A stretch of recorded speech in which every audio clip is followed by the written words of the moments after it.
Hello viewers, welcome to sure success in life channel. Viewers, এই ভিডিওতে তোমরা জানতে পারবে ধ্বন্যাগম বা বর্ণাগম সম্পর্কে।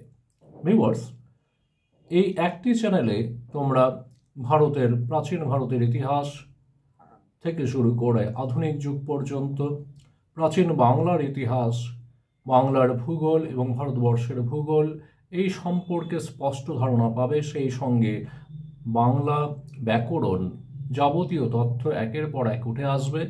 যারা বিভিন্ন কম্পিটিটিভ পরীক্ষায় বসছো তাদের জন্য অত্যন্ত গুরুত্বপূর্ণ এই বিষয়গুলো, আর যারা বিভিন্ন ক্লাসে রয়েছে তাদের জন্য দরকার। তাই যারা এখনো পর্যন্ত চ্যানেলটিকে সাবস্ক্রাইব করোনি তারা সাবস্ক্রাইব করে রাখো এবং বেল আইকনটি ক্লিক করে রাখো, তাহলে আপলোডেড ভিডিওর নোটিফিকেশন তোমাদের মোবাইলে পৌঁছে যাবে, তোমরা দেখে নিতে পারবে। ভিউয়ার্স, আজকে আমরা দেখব ধ্বন্যাগম বা বর্ণাগম। বিষয়টি কি? উচ্চারণের সুবিধার জন্য বা ছন্দের প্রয়োজনে শব্দের আদিতে বা মধ্যে কিংবা শেষে একটি নতুন ধ্বনি বা বর্ণের আগম ঘটলে তাকে ধ্বন্যাগম বা বর্ণাগম বলে। তোমরা দেখতেও পাচ্ছ যে হোয়াইট বোর্ডে আছে, লেখাটা একটু অস্পষ্ট বোঝা যাচ্ছে কেননা মোবাইলটার একটা প্রবলেম হচ্ছে। উচ্চারণের সুবিধার জন্য বা ছন্দের প্রয়োজনে শব্দের আদি, মধ্য বা অন্তে একটি অতিরিক্ত ধ্বনির আগম ঘটলে তাকে ধ্বন্যাগম বলে বা বর্ণাগম বলে। ধ্বনি আর বর্ণের মধ্যে কি পার্থক্য আছে তোমরা জানো, এর আগের ভিডিওতে এর আগে ছিল এগুলো। ধ্বন্যাগম বা বর্ণাগমকে আমরা দুটো ভাগে ভাগ করি। স্বরাগম, স্বরধ্বনির আগম সম্পর্কিত বিষয় হচ্ছে স্বরাগম, আর ব্যঞ্জন ধ্বনির আগম সম্পর্কিত বিষয় ব্যঞ্জনাগম। তাহলে স্বরাগম কি জিনিস, ব্যঞ্জনাগম কি, এগুলো কাকে বলে, কত প্রকার,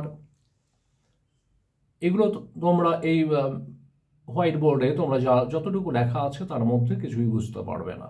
সবটা তোমাদের ভালো করে মন দিয়ে শুনতে হবে। ভিডিওটি না টেনে যদি শোনো তাহলে এই ধ্বন্যাগম বা বর্ণাগম সম্পর্কে তোমাদের একটা স্পষ্ট ধারণা তৈরি হয়ে যাবে। তাহলে স্বরাগম কি জিনিস?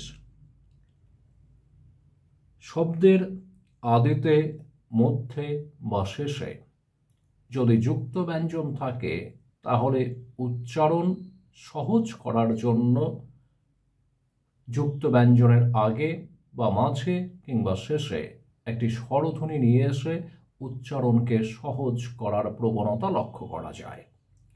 এই বিষয়টিকে স্বরাগম বলে।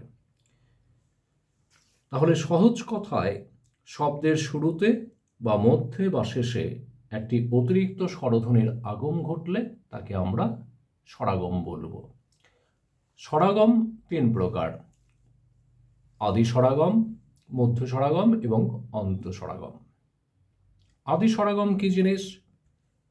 শব্দের শুরুতে যদি যুক্ত ব্যঞ্জন থাকে তাহলে উচ্চারণটা একটু জটিল হয়।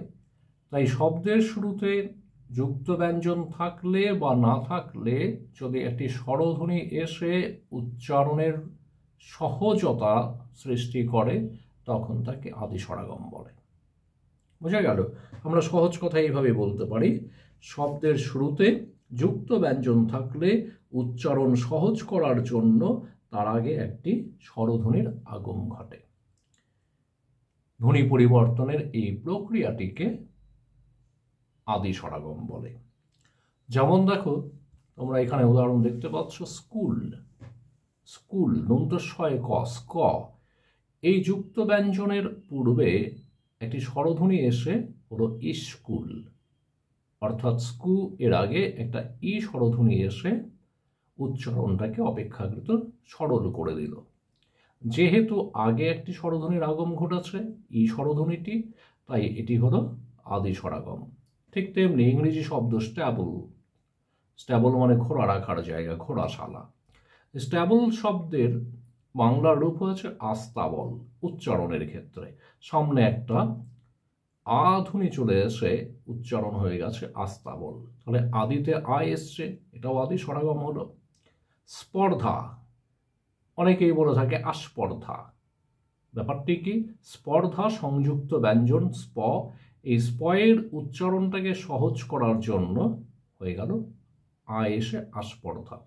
একটা জিনিস তোমরা লক্ষ্য করছো, এখানে শয় ক মানে স্ক, এখানে ষ্ট, এখানে স্প, এই যে যুক্ত ব্যঞ্জনগুলো আছে বিযুক্ত হয়ে যাওয়ার ফলে মানে যুক্ত ব্যঞ্জনগুলোর আগে একটা স্বরধ্বনি আসার ফলে তার দলের পরিবর্তন ঘটে যায়। ওই যুক্ত ব্যঞ্জনের দুটো ব্যঞ্জন দুটো আলাদা দলের সঙ্গে উচ্চারিত হয়। যেমন দেখো, স্কুল শব্দের স্কুল দন্তস্বয় ক, এই স্ক এর উচ্চারণটা হয়ে যাচ্ছে আগে একটা দল ইস, পরের দল কুল, অর্থাৎ স্কু এটি দুটো দলের সঙ্গে উচ্চারিত হয়ে যাচ্ছে স্কুল। স্ট্যাবল তেমনি স্ট্যা, এই উচ্চারণটা হয়ে যাচ্ছে আস্তাবল। দন্তস্বটা আগে একটা আয় এসে আলাদা একটা দল তৈরি করেছে আস, তারপরে ট্যাবল যার বাংলা তরলী রূপ হচ্ছে তাবল, তার থেকে হয়েছে আস্তাবল। স্পর্ধা, এখানেও শয় পয় সংযুক্ত স্প, স্প উচ্চারণের জটিলতা দূর করার জন্য সামনে একটা আয় এসে স্প এই যুক্ত ব্যঞ্জনের উচ্চারণের সিলেবল বা দলটা ভেঙে গেছে, আস্পর্ধা। অর্থাৎ শয় প স্প এর উচ্চারণে স্প না থেকে প্রথম অংশটা আগে একটা দলের সঙ্গে, পরের অংশটা পরের দলের সঙ্গে উচ্চারিত হচ্ছে। পরে দেখো মধ্য স্বরাগম। বিষয়টি কি? শব্দের মাঝে একটি স্বরধ্বনির একটি অতিরিক্ত স্বরধ্বনির আগম ঘটলে তাকে মধ্য স্বরাগম বলে। যেমন দেখো নয়ন, এখানে একটা অতিরিক্ত স্বরধ্বনি আ এসে উচ্চারণ হয়ে যাচ্ছে নয়ান।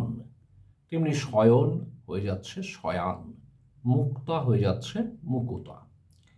এখানে একটা কথা মাথায় রাখতে হবে যে শব্দের মাঝে যদি সংযুক্ত ব্যঞ্জনধ্বনি থাকে তাহলে এই সংযুক্ত ব্যঞ্জনধ্বনি একটি স্বরধ্বনির প্রভাবে বিযুক্ত হয়ে উচ্চারিত হয়।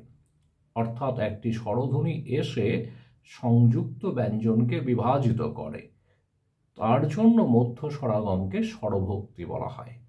আর মাঝে একটি স্বরধ্বনি আসার ফলে দুটো ব্যঞ্জন যা সংযুক্ত ছিল তা পরস্পর থেকে দূরে অবস্থান করে, তাই একে বিপ্রকর্ষ বলে। তাহলে মধ্য স্বরাগমের আরেক নাম হচ্ছে স্বরভক্তি বা বিপ্রকর্ষ। এবার অন্তঃস্বরাগম। বিষয়টি কি? শব্দের অন্তে বা শেষে যদি একটি স্বরধ্বনির আগম ঘটে তাকে অন্তঃস্বরাগম বলে। কিরকম সেটা? যেমন সত্য হয়ে যাচ্ছে একটা ই ধ্বনি এসে সত্যি, বেঞ্চ হয়ে যাচ্ছে বেঞ্চি, যে তোমরা দেখতে পাচ্ছ বেঞ্চ বেঞ্চি, লিস্ট লিস্টি। এক্ষেত্রেও দেখো সংযুক্ত ব্যঞ্জন ধ্বনি আছে, সত্য জফলাযুক্ত আছে, আর সংযুক্ত ব্যঞ্জন ধ্বনির পরে স্বরধ্বনিটি উচ্চারিত হচ্ছে, সত্য হয়ে যাচ্ছে সত্য ই, মানে শেষে ই আসছে। আবার বেঞ্চ বেঞ্চ ই বেঞ্চি, লিস্ট লিস্ট ই লিস্টি, অর্থাৎ সংযুক্ত ব্যঞ্জনের পরে স্বরধ্বনি এসে উচ্চারণটাকে সহজ করে দিচ্ছে। শব্দের অন্তে যেহেতু স্বরধ্বনির আগম ঘটেছে তাই এটা হচ্ছে অন্তঃস্বরাগম। এরপরের বিষয়টি রয়েছে ব্যঞ্জনাগম। ব্যঞ্জনাগমকেও আমরা তিনটে ভাগ করতে পারি, আদি ব্যঞ্জনাগম, মধ্য ব্যঞ্জনাগম, অন্ত ব্যঞ্জনাগম। কিন্তু এই ব্যঞ্জনাগম সংক্রান্ত বিষয় অনেকগুলো রয়েছে, সবটা একটা ভিডিওতে নিয়ে এলে অত্যন্ত বড় ভিডিও হয়ে যাবে, যা তোমাদের কাছেও একটা বোরিং মনে হবে। আর বড় ভিডিওর ক্ষেত্রে সাধারণত আপলোডের ক্ষেত্রে কিছু প্রবলেম থাকে, আর তাই সহজ করার জন্য আমি এটাকে আলাদা পার্ট করে পরের পার্টে নিয়ে আসছি। চ্যানেলটিকে এখনো সাবস্ক্রাইব যারা করোনি তারা করে রাখো, পরের ভিডিওটি খুব সহজেই পেয়ে যাবে।